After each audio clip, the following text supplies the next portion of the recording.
Praise the lord. దేవుడు మీ అందరినీ దీవించునుగాక. ప్రపంచవ్యాప్తంగా మరి చూస్తున్న ఈ యొక్క సందేశాలు చూస్తూ మీరందరూ నాకు ఫోన్ చేస్తున్నారు. అందును బట్టి దేవుడు మిమ్మల్ని దీవించునుగాక. God bless you. దేవుడు మీ పట్ల ప్రభు యొక్క ప్రణాళిక, ప్రభు యొక్క ఉద్దేశము, ప్రభు యొక్క కోరిక, ప్రభు యొక్క చిత్తము, ప్రభు యొక్క నడిపింపు మిమ్మల్ని ముందుకు తీసుకువెళ్తుంది.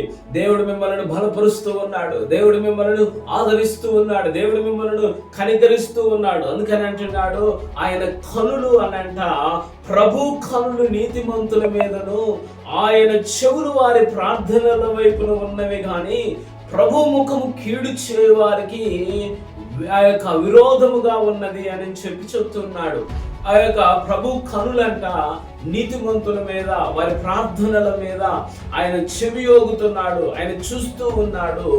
ఎవరైతే కీడును తలపెట్టేవారు ఉన్నారో ఆయన ముఖము విరోధముగా ఉన్నది అని చెప్తున్నాడు.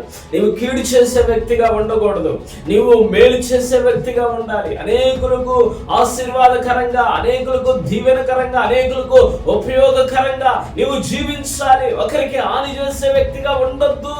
దేవుని మాటలు తెలియచేయబడుతున్నాయి. నీవు నీతిమంతుడిగా, భక్తిపరుడిగా, యథార్థపరుడిగా దేవునిలో నీవు అనేకులను కట్టే రీతిగా ఉండాలి అని చెప్తున్నాడు. చాలా మంది ఆ రీతిలో కాకుండా కీడు చేసే వారిగా ఉండి దేవుని యొక్క ఆశీర్వాదాలు పొందుకోలేకపోతున్నారు.